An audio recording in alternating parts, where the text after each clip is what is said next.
En este nuevo episodio de podcast estamos con la doctora Yanira Zúñiga, quien es profesora titular de la Facultad de Ciencias Jurídicas y Sociales de la Universidad Austral de Chile. Ella es abogada y doctora en Derecho por la Universidad Carlos III de Madrid e investiga en los temas relacionados a género. Hoy día le hemos pedido y le agradezco su tiempo para poder abordar las diferencias y relaciones también que puedan existir entre los conceptos de igualdad de género y equidad de género. Entonces te doy la bienvenida. Muchas gracias, Yanira. La primera pregunta entonces, ¿qué vamos a entender por igualdad de género? Bueno, es un concepto que se ha ido construyendo con el tiempo. De hecho, normalmente, al menos en los usos jurídicos, el concepto inicial era igualdad a secas, ¿no? No se hablaba de igualdad de género y en el mejor de los casos se hablaba de igualdad entre hombres y mujeres. Y la cuestión de género surge como un concepto que no viene del lenguaje jurídico, sino del trabajo feminista, ¿no? Tanto en el plano académico en primer lugar y después se extiende a la vida social como un lenguaje más común. Y básicamente la idea de género hoy día está significando dos cosas. Una dice relación con el significado que las sociedades le dan a la diferencia sexual, básicamente a la diferencia entre hombres y mujeres, un significado que normalmente supone brechas que perjudican a las mujeres, y también se utiliza la idea de género refiriéndola a las orientaciones sexoafectivas y a la identidad que las personas se autoasignan, que pueden ser identidades femeninas, masculinas o incluso más fluidas, ¿no? Entonces, hoy día cubre esos dos espectros o remite a esos dos grupos, las mujeres por un lado y las diversidades sexogenéricas por el otro. Entonces, igualdad de género, según también cómo se use, a veces está... Lo habitual es que remita a las mujeres o a los problemas de las mujeres, ¿no? Y a esas brechas que las mujeres soportan. Y en algunos contextos se está abriendo o se utiliza también para referirse de manera complementaria a este otro grupo o de manera alternativa a las diversidades sexogenéricas.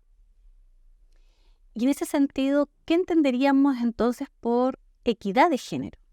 Claro, la cuestión de la equidad de género surge más bien en una discusión previa entre las ventajas que tendría el concepto de equidad respecto del concepto de igualdad. Y claro, esas ventajas luego se proyectan a este apellido género. Y básicamente la cuestión aquí es que por mucho tiempo también en las prácticas jurídicas o en las formas sociales de comprender la igualdad, la noción de igualdad ha estado muy vinculada a una idea de estandarización. Entonces decimos, tratamos igual a las personas cuando lo tratamos de manera idéntica, ¿no? Le generamos el trato igual, ha sido el modelo de la igualdad. Pero todos sabemos que parte del problema de estas desigualdades es que esos tratos idénticos son mentirosos o encubren otro tipo de brechas, ¿no? Porque muchas de esas brechas están dadas en el terreno o de la desigualdad simbólica, que no es tan visible, o de una desigualdad material que para superarla no basta solo con decir, bueno, las mujeres van a acceder, por ejemplo, o no hay ningún problema en que accedan hoy día al derecho a voto o se presenten como candidatas, sino que necesitas generar diferencias protegidas, como son las cuotas o como son otro tipo de estrategias, para por esa vía igualar. Entonces, esa noción no era una noción tan propia de la idea general de igualdad, esta idea más material, ¿no? más asociada a estas barreras que podrían ser estructurales, y la noción de equidad apareció como una noción más sensible, que evocaba más este segundo tipo de problemas y que en ese sentido era mejor o superaba el concepto de igualdad. Y por eso también esa como ventaja de la equidad sobre la igualdad se ha traspasado a las discusiones entre igualdad de género y equidad de género. Y en ese sentido, entonces, ¿cuáles serían las eventuales relaciones entre los conceptos? Algo nos decías de las diferencias. ¿Y estarían relacionados de alguna forma? Depende cómo uno lo vea, porque son tradiciones distintas para pensar el asunto. Y de alguna manera el concepto de equidad, que el concepto de equidad además es un concepto muy clásico en el pensamiento filosófico, ¿no? El concepto de equidad está incluso en los primeros trabajos de la filosofía griega, como un concepto más aterrizado, donde se miran más las condiciones concretas con las que se enfrentan las personas, mientras que el concepto de igualdad aparece como algo más abstracto, a veces que deja las cosas en el mismo nivel, que no permite avanzar, etc. Entonces, dependiendo de cómo uno entienda esta idea de igualdad y de equidad, puede parecer como un concepto más dinámico, que se presta más, y equidad puede aparecer como una alternativa, ya no sobre como una dimensión de la igualdad, sino como una alternativa, un concepto más rico, más complejo, más nutritivo. Pero esto depende también de cómo uno entiende la idea de igualdad, y sospecho que luego hablaremos un poco más sobre esto, porque también en el pensamiento jurídico, cuando ingresan cosas como las expectativas de los movimientos feministas, ¿no? Que son las que están detrás de la idea de igualdad de género, o de los movimientos de diversidad sexual, también la idea de igualdad en el lenguaje jurídico y en el lenguaje político se va enriqueciendo. Entonces, hoy día lo que pasa es que la igualdad se le ponen también apellidos, no solo género, se le pone apellido de igualdad material o igualdad estructural o igualdad simbólica, etc. Entonces, el concepto de igualdad, mientras le vas poniendo apellidos, también se puede ir enriqueciendo. Entonces, depende mucho de en qué sentido uno los use. No necesariamente el concepto de igualdad es más pobre que el de equidad, pero sí el concepto de equidad porta por sí solo una complejidad en su propia estructura. En ese sentido, si entiendo, entonces equidad tendría que ver con cuestiones más concretas, materiales, de cómo lograr ciertos avances. Claro, y la lógica de la equidad per se no supone que para lograr esa equidad el trato tenga que ser idéntico. La equidad per se admite la posibilidad de que el trato sea diferente y que a través de esa diferencia, ¿no? Que esas diferencias pueden ser ventajas que se le concedan, por ejemplo, a estos grupos para cerrar las brechas, esa manera no sería contraria entonces a la equidad, sino que sería otro camino para llegar a la equidad. En ese sentido, el concepto a secas de la igualdad pudiera ser, pero insisto, dependiendo de cómo se lo entienda, pudiera ser más rígido, ¿no? Y en ese sentido, podría eventualmente, dependiendo de cómo se lo definiera, generar más barreras a modelos de tratos diferenciados, que son los que están impulsados por el concepto de equidad. Y precisamente respecto a esa eventual rigidez del concepto de igualdad, efectivamente pareciera que remite a un trato igual, igualitario, ¿ya? O idéntico. O idéntico, más bien, eso, idéntico. Pero es así, efectivamente, que el concepto de igualdad remite a que hay que tratar de manera idéntica a las personas. Es que a veces se entiende así, porque una de las formulaciones más habituales y la más intuitiva supone esa identidad. Pues la gente dice hay que tratar igual a los iguales y diferente a los diferentes. Esta idea es muy clásica y esta idea a veces no permite que las personas entiendan que ciertas diferencias podrían ser razonables, porque depende la idea de saber en qué sentido son iguales las personas, supone ya discutir cuál es la métrica de la igualdad. Por ejemplo, un hombre y una mujer podrían ser iguales a efectos del voto, en el sentido de ser tratados, esa idea de una persona, un voto, ser razonable para el ejercicio del sufragio, pero no ser razonable la idea de una persona, un cargo, por ejemplo, porque merezca la pena tener cupos para mujeres, porque las mujeres están mucho más sufren más barreras de entrada. Entonces, el concepto de igualdad en la idea de identidad es un concepto que normalmente se trabaja de manera más abstracta y a veces bloquea muchas de las discusiones, incluso para la gente común y corriente, que dice, por ejemplo, pongámoslo en otra órbita, para las personas en situación de discapacidad, alguien con un concepto de igualdad, de identidad, podría pensar que no es razonable, por ejemplo, que una persona en situación de discapacidad tenga un trato preferencial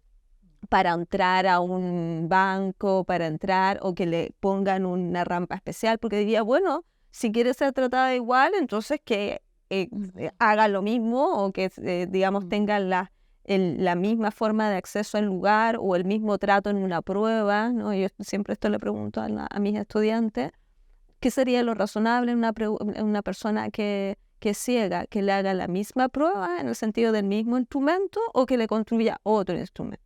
O sea, mucha gente diría, bueno, la idea de igualdad supone que sean las mismas reglas, pero eso deja, como en el ejemplo que estoy proponiendo, a la persona en situación de discapacidad en una desventaja que es irremontable, ¿no? Porque si lo sometes a la misma prueba, probablemente su desventaja le va a significar una carga que va a hacer que su desempeño sea siempre inferior, ¿no?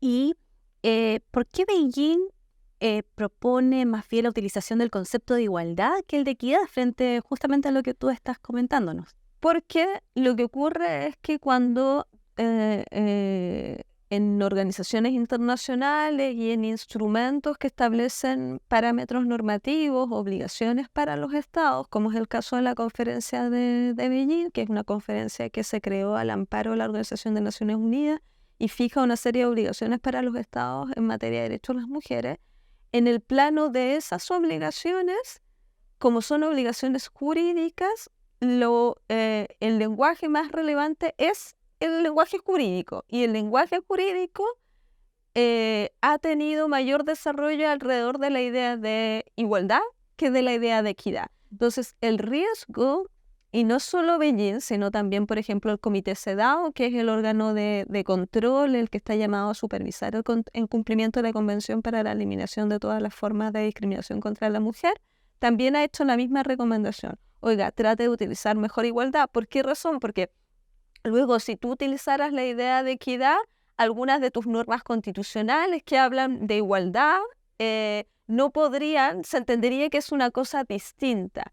Y como el lenguaje jurídico, por lo que yo ya decía, en el último, yo diría del último tercio del siglo XX, ha logrado ponerse a tono con estos cambios, ¿no? Hablando de igualdad material o la propia idea de igualdad de género ya es más rica y admite este ejercicio, ¿no? De no identificar igualdad necesariamente con un trato por identidad o un trato homologado. Eso ya se permite en la práctica jurídica, ese es el estado actual. Entonces, claro, introducir otra idea, equidad, puede ser disruptiva, es decir, puede producir como problemas de interpretación, que la gente no sepa si es algo distinto, si es superfluo, y entonces que produzcas una especie como de desorientación simplemente en los órganos que están llamados a aplicar estos estándares, entre otros los mismos tribunales. Entonces que en ese sentido, aunque sea bien intencionada y pudiera tener algunas ventajas, produzcas una disrupción y entonces se corta por lo sano y se dice, mire, esta otra idea ya ha sido suficientemente trabajada, ¿no? Tiene otro modelo hoy día en las lógicas de igualdad en el sistema jurídico, entonces entremos más bien por ahí para no producir una especie como de disrupción, para evitar el riesgo de que al poner otra idea entonces pase algo. A veces como modificaciones bien intencionadas producen en sistemas que están consolidados y que son relativamente rígidos al cambio, producen efectos que pueden ser perversos. Entonces lo que está llamando esa recomendación es a evitar ese riesgo en el entendido de que el modelo hoy día de igualdad de género captura también la misma lógica que está subyaciendo la idea de equidad. Decías que entonces el concepto de igualdad de alguna manera en el marco jurídico se ha enriquecido en este último tiempo. ¿Y en qué sentido entonces ha trascendido esta idea de lo idéntico? ¿De qué forma se expresa?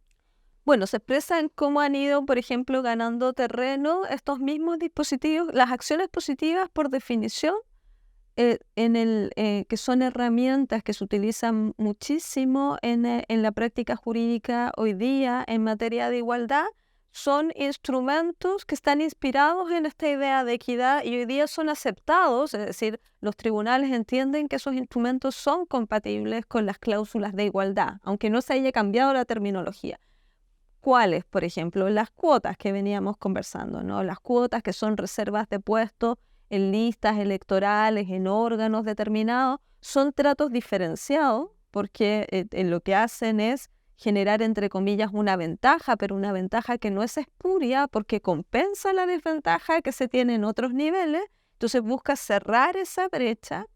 Esas son consideradas compatibles hoy día con las cláusulas de igualdad, por ejemplo, becas dedicadas solo a mujeres u otras formas de ingreso para mujeres. Y entonces, por eso digo que el sistema jurídico ha sido capaz de absorber también estos nuevos desafíos e interpretar sus cláusulas de igualdad que antes eran cláusulas restrictivas como cláusulas que hoy día son mucho más dinámicas y más abiertas.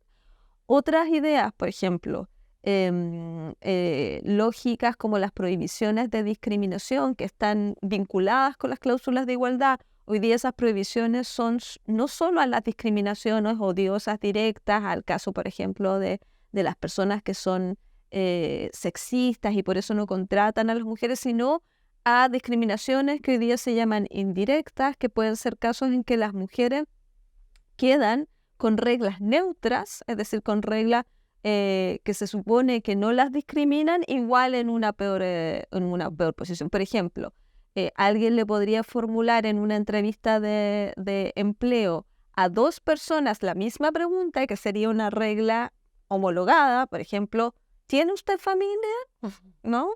Y todos sabemos que la respuesta para un hombre, sí, tengo familia, tengo hijos, no tiene el mismo peso que para una mujer, sí, tengo familia, tengo hijos, que le va a resultar, aunque sea la misma pregunta, va a tener un impacto negativo en ella y no necesariamente en él.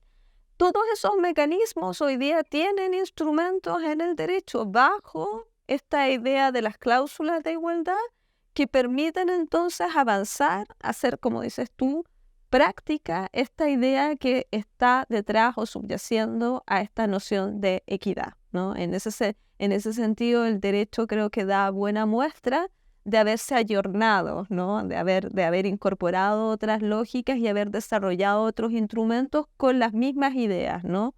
Al menos con las mismas etiquetas, la misma etiqueta más que la misma idea. La idea de igualdad, la idea de discriminación se han enriquecido y están capturando buena parte de lo que era interesante y sigue siendo interesante en esta noción de equidad que tiene, digamos, otro camino que viene desde la filosofía y viene desde la ciencia social. Ya para cerrar, ¿podríamos entender que las medidas diferenciadas, las medidas de equidad, contribuyen a este logro como meta de la igualdad de género? Sí, claramente sí. De hecho, yo diría que son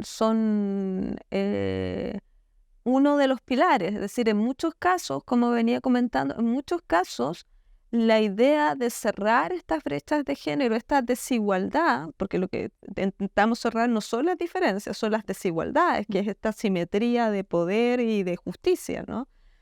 En muchos casos, para cerrarla, vamos a necesitar normas que no diferencien entre las personas, ¿no? Como el ejemplo que venía proponiendo del derecho a voto, ¿no? Que en su momento fue un avance, porque las mujeres estaban excluidas, entonces que ahora las mujeres pudieran votar como los hombres, recibieran el mismo trato de estos efectos, fue obviamente un avance que no se trata tampoco de menospreciar, ¿no? Ahí en esas reglas que tratan de la misma manera, hay muchos casos de avances que son necesarios preservar, ¿no? Pero no se agota el problema de la desigualdad solo en ese tipo de estrategia. Por lo tanto, estas otras estrategias que diferencian en áreas donde no basta con la sola homologación o con el trato similar, son imprescindibles para terminar de cerrar brechas que son precisamente a veces las más difíciles de ver. O sea, las brechas las vemos porque vemos brechas de ingreso, salen en una serie de, digamos, de documentos, pero no vemos los resortes o los mecanismos que producen esas brechas. Y estas medidas diferenciadas que los que buscan es atacar ese nivel, ¿no? Esos resortes que son normalmente invisibles, que producen esas brechas, demostrando que hay una simbolización de las mujeres que muchas veces es esa simbolización la que hace que las mujeres estén pagando mayores costos o tengan mayores barreras. Y estas medidas diferenciadas acortan la brecha en ese nivel, normalmente en los niveles más invisibles, pero son donde ahí se mantiene este sistema, porque en los otros se han operado avances. Es como no vemos este otro nivel en que ahí se logra perpetuar esa desigualdad. Por eso es estratégico mantener estas medidas, digamos, de diferenciación, porque si no las mantenemos, aceptamos que este es nuestro tope de avance. Bueno, muchas gracias, Yanira, por este tiempo, por compartir también tus conocimientos y a ver si en otra oportunidad nos volvemos a encontrar. No, muchísimas gracias, un gusto.